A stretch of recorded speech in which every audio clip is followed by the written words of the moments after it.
Salam sejahtera kepada Inci Syauki. Kami dari Kumpulan 3 akan membentangkan ulasan artikel dan juga esei berkumpulan. Bagi esei berkumpulan, soalan yang kami dapat ialah dasar British terhadap agama atau masyarakat Islam di Tanah Melayu dan signifikannya terhadap kebangkitan Islam. Sebagai pengenalan, pentadbiran British di Tanah Melayu ini bermula sejak termeterainya Perjanjian Pangkor 1874 dengan kemasukan residen British sebagai penasihat sultan. Istilah kolonialisme itu sendiri yang berkembang pada abad ke-19 merujuk kepada penjajahan British, yaitu menguasai dan mengambil kesempatan terhadap sesebuah kerajaan yang lebih lemah. Semasa pentadbiran British di Tanah Melayu, British telah melaksanakan pelbagai dasar yang mengundang rasa ketidakpuashatian dan penentangan orang Melayu khususnya.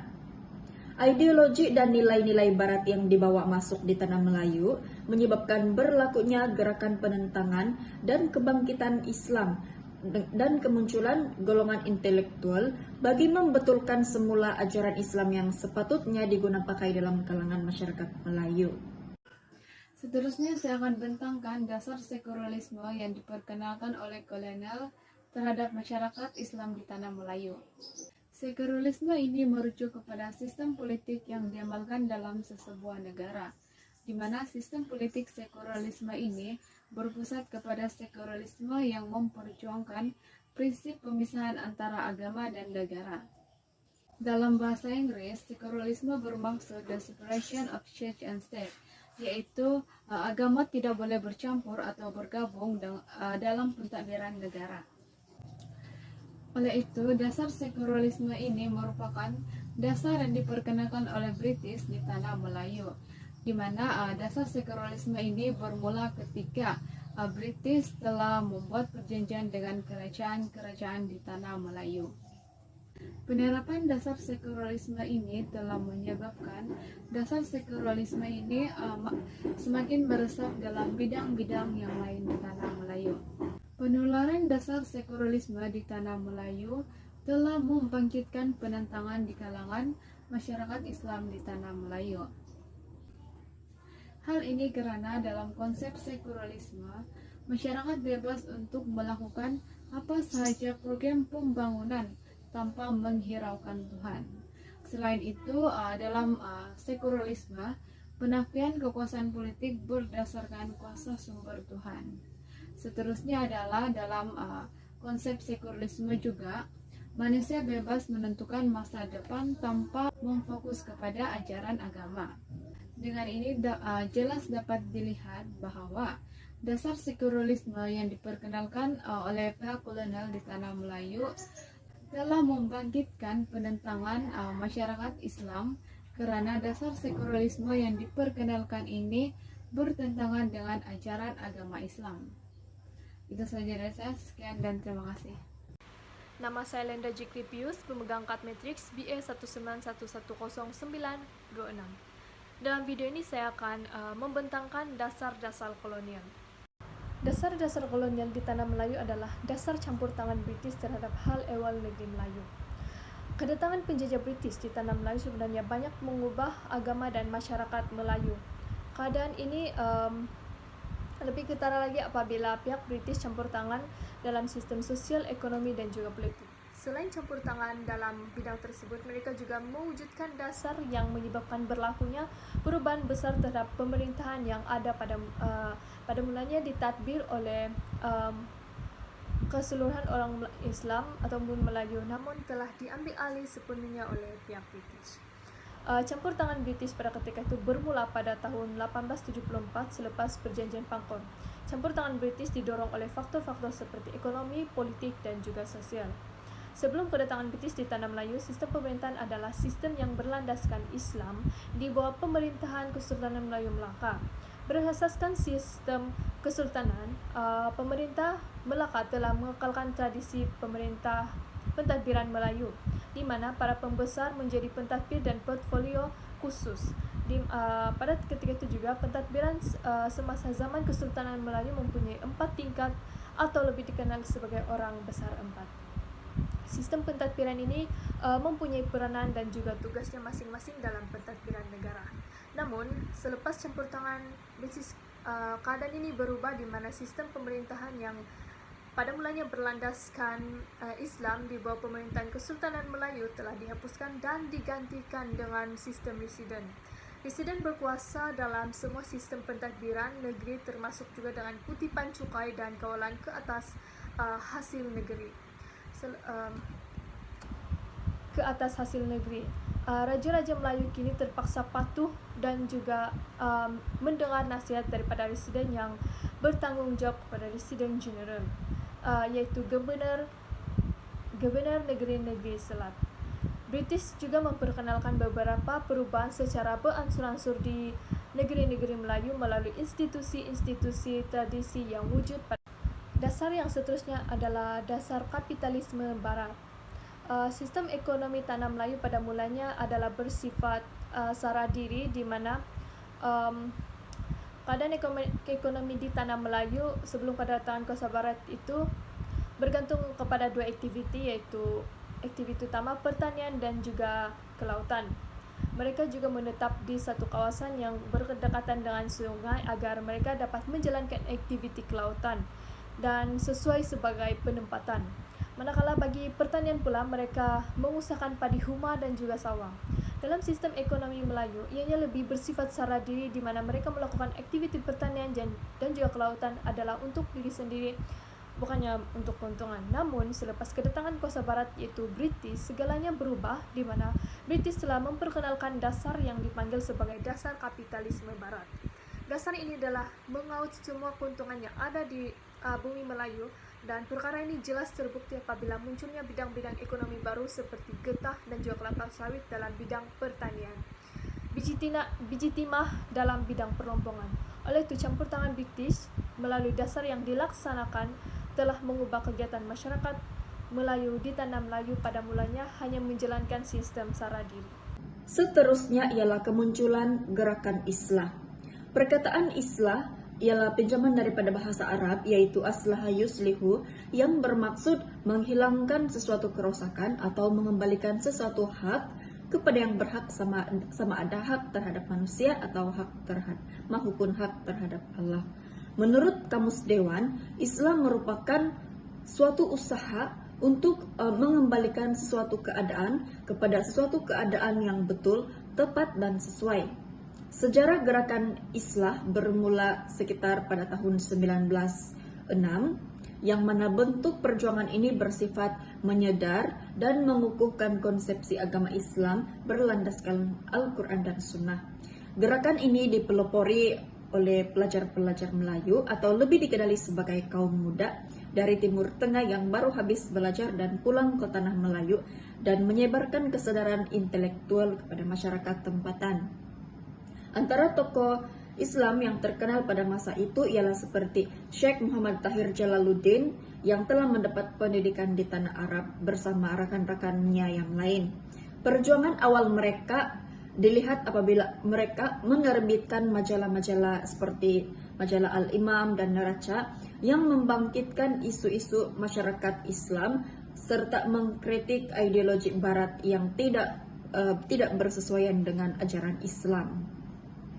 Pengaruh gerakan Islah kemudiannya berkembang ke seluruh tanah Melayu dengan kemunculan madrasah dan kelahiran lebih banyak tokoh Islam. Gerakan Islah kemudiannya terus berlanjutan yang menyentuh secara menyeluruh dalam aspek sosial, pendidikan, dan ekonomi. Selepas Perang Dunia Kedua, penubuhan Malayan Union oleh pihak British turut mendapat tentangan daripada masyarakat Melayu. Penentangan ini dilihat sebagai suatu semangat nasionalisme hasil daripada gerakan Islah. Kesannya, orang-orang Melayu telah bersatu menubuhkan UMNO yang bertujuan menuntut kemerdekaan serta perjuangan untuk mengembalikan hak-hak orang Islam, dan sehinggalah hari ini agama Islam menjadi agama resmi kebangsaan. Kesimpulannya, dasar-dasar kolonial terhadap masyarakat Islam di tanah Melayu sedikit sebanyak mengubah bidang sosial, ekonomi, dan juga politik di tanah Melayu.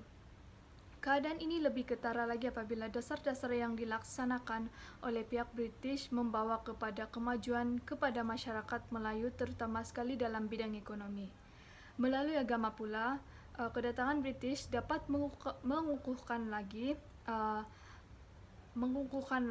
keyakinan masyarakat Melayu untuk terus berpegang teguh kepada ajaran agama mereka sendiri. Oleh itu, dasar-dasar kolonial sebenarnya boleh dilihat melalui dua sisi, yaitu sisi yang baik dan juga tidak.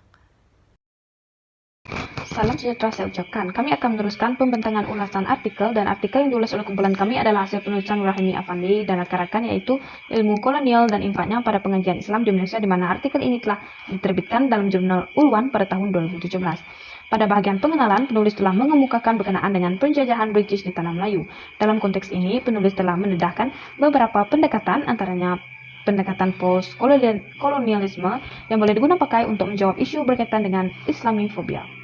Pada topik yang pertama, penulis telah menguraikan beberapa konsep dominasi dan juga hegemoni yang berkaitan dengan ilmu kolonial semasa pertapakan British di Tanah Melayu. Hegemoni pula boleh dihuraikan sebagai penguasaan masyarakat menggunakan kuasa politik dan intelektual yang diakui ramai. Diringkaskan lagi, ilmu kolonial ini adalah salah satu acuan yang digunakan untuk menguasai aspek politik dan juga pemikiran masyarakat. Bagi topik yang kedua pula, penulis telah menguraikan berkenaan dengan bagaimana hegemoni dasar kuasa British dalam pengajian Islam dikekalkan di Malaysia. Pada zaman kolonial dulu, British telah bertindak dengan mengesan potensi Islam dan institusi pengajian Islam dalam masyarakat. Oleh itu, British mempunyai kuasa yang khusus tentang Islam dan juga pengajian Islam. Hal ini diuraikan lagi dengan menunjukkan beberapa sebab, yaitu kesadaran tentang bahaya Islam sebagai pemangkin perjuangan menentang penjajahan British. Dalam hal ini, penulis mengemukakan beberapa respon ulama perihal dengan hegemoni, sistem penjajahan dan pendidikan British seperti pendidikan pondok, karya ulama Melayu, dan juga kritikan terhadap pendidikan British. Saya Rena Sego Itoba, memegang nomor metrik BA 19110300 akan meneruskan pembentangan daripada kumpulan kami. Selain itu, subtopik yang ditekankan oleh penulis dalam artikel ini adalah penjajah dan usaha meruntuhkan potensi Islam di Tanah Melayu. British telah menyebarkan tentang sistem pendidikan Islam yang tidak maju dalam kalangan masyarakat di Tanah Melayu. Kemudiannya memperkenalkan dasar pendidikan British. Perkara ini merupakan taktik yang digunakan oleh British untuk menjatuhkan potensi Islam di Tanah Melayu. Sistem pendidikan Barat yang dikenakan adalah bersifat tidak adil kerana mutu, guru dan fasiliti yang baik hanya diberikan kepada anak raja dan pembesar Melayu, manakala sebaliknya berlaku kepada masyarakat atau rakyat dalam kelas bawahan. Sekolah British telah dianggap terbaik oleh masyarakat disebabkan graduan daripada sekolah vernacular British akan mendapat sijil dan senang untuk memperoleh pekerjaan. Sistem pendidikan yang berada di luar arus perdana seperti sistem pondok tidak akan diakui. Oleh hal yang demikian, ahli masyarakat Melayu mula terpengaruh dengan fenomena ini, dan perkara ini secara tidak langsung membuktikan bahawa British berjaya menyebarkan ideologi sekular yang menafikan peranan agama. Penulis juga telah menekankan tentang topik impak Islamisasi di Tanah Melayu, di mana sarjana kolonial sering menegaskan bahawa proses Islamisasi alam Melayu yang diusahakan oleh mubalik yang awal penuh dengan paksaan dan tipu muslihat. Mereka juga beranggapan bahawa proses Islamisasi ini mengajar masyarakat alam Melayu untuk bersikap ganas pada golongan bangsa Eropah sebagai akibat daripada semangat perang salib yang berlaku di Timur Tengah. Seterusnya, penulis juga menekankan tentang mutu karya intelektual Melayu Islam di alam Melayu. Sumber sejarah tempatan alam Melayu bahkan dianggap penuh dengan elemen mitos dan feudalisme semata-mata. Saya Eva Edlintina binti Joni seterusnya akan meneruskan pembentangan berkaitan dengan ringkasan artikel, yaitu artikel ini membincangkan berkaitan dengan pengaruh ilmu kolonial dalam pengajian Islam selepas merdeka sehingga kepada perkembangan ilmu kolonial dalam pengajian Islam pada masa kini. Artikel ini membincangkan berkaitan dengan pihak penjajah yang sangat menerapkan ilmu kolonial dalam berbagai aspek, misalnya dalam pentadbiran, penggunaan buku teks, sekolah, dan sebagainya mengikut perspektif British. Ilmu kolonial ini juga diluaskan kepada pihak IPT, Eropah dan bidang antarabangsa sebagai bahan ilmiah yang paling berotoriti sehingga membabitkan latar belakang manusia alam Melayu dalam berbagai bentuk laporan, hasil bancian, dan lain-lain. Artikel ini juga membincangkan berkaitan dengan ilmu kolonial yang mewariskan paradigma positivisme sekular British sebagai asas dalam pengajian Islam. Misalnya mengajarkan tentang worldview Barat dalam soal-soal matlamat hidup dan sebagainya yang merangkumi beberapa perkara. Perkara ini boleh dilihat apabila perkara ini masing-masing membincangkan berkaitan dengan ideologi atau ilmu kolonial barat yang harus terdapat dalam apa-apa kemajuan dan pembangunan di tanah Melayu. Dengan melalui artikel ini juga membincangkan berkaitan dengan kerangka epistemologi logika positivisme barat yang digunakan dalam kajian Islam dan sains sosial di peringkat pasca sarjana sama ada dilakukan di barat atau di Malaysia.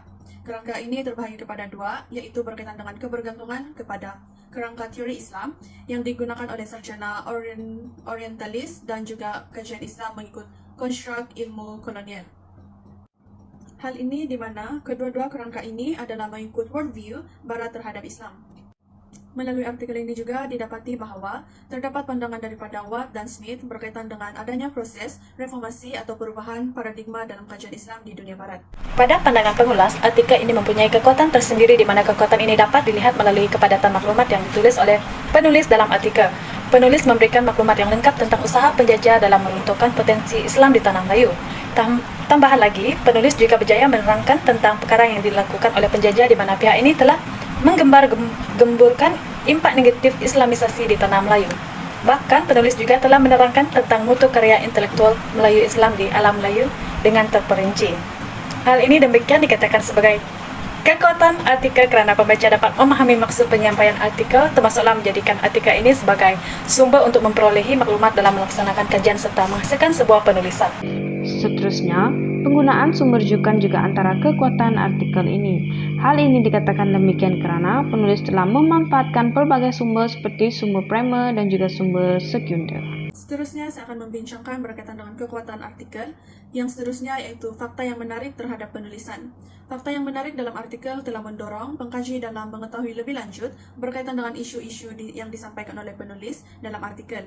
Misalnya berkaitan dengan perkembangan yang berlaku terhadap ilmu kolonial yang berlaku pada masa kini dalam pengajian Islam.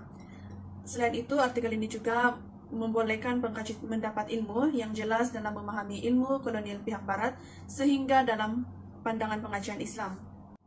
Fakta berserta dengan contoh juga membantu dalam memahami isu yang ingin disampaikan oleh penulis.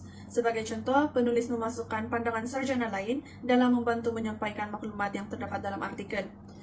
Hal ini telah mendorong kepada pengkaji untuk meneliti isi penting berkaitan dengan artikel. Kekurangan bab artikel ini boleh dilihat dari segi sasaran pembaca di mana artikel ini ditujukan lebih kepada warga pendidik dan juga ahli penyelidik sejarah.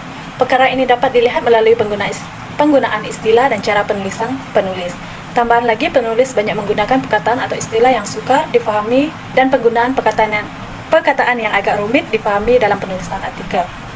Penggunaan perkataan atau istilah yang sukar dan jarang digunakan boleh menimbulkan kekeliruan dalam diri pembaca. Misalnya, perkataan dalam artikel ini yang mungkin boleh mengelirukan pembaca adalah taktik hegemony, worldview, dan substance, di mana pembaca berkemungkinan tidak mengetahui maksud perkataan tersebut. Hal ini demikian berkemungkinan juga boleh menyebabkan pembaca hilang minat untuk melanjutkan pembacaan kerana pembaca tidak mengetahui atau tidak memahami perkara yang disampaikan oleh penulis dalam penulisannya. Tiadanya huraian atau topik mengenai kesan ilmu kolonial telah menonjolkan kelemahan artikel ini. Hal ini kerana penulis sewajarnya menghurai berkaitan dengan kesan pelaksanaan ilmu kolonial di tanah Melayu yang terutamanya dalam kalangan masyarakat Islam. Kelemahan yang terdapat dalam artikel yang seterusnya adalah berkaitan dengan terdapat sedikit unsur bias atau berat sebelah dalam artikel. Hal ini boleh dilihat apabila penulis lebih memberi keutamaan kepada pengajian ilmu Islam berbanding dengan ilmu kolonial oleh Barat. Hal ini disebabkan oleh ilmu kolonial yang banyak memonopoli bidang termasuk pentadbiran di tanah Melayu. Unsur bias atau berat sebelah ini juga boleh dilihat dengan penulis yang sepertinya lebih menyokong terhadap pengajian Islam berbanding dengan ilmu kolonial. Misalnya, penulis lebih menekankan sikap ilmu kolonial yang sering mengetepikan ilmu pengajian Islam di tanah Melayu. Hal ini jelaslah bahawa sesebuah artikel atau bab dalam buku semestinya memasukkan unsur yang baik seperti unsur tidak berat sebelah agar pembaca mendapat nilai yang baik serta juga mendapat pengetahuan yang lebih banyak berkaitan dengan pengaruh ilmu kolonial dan pengajian Islam pada masa kini di tanah Melayu.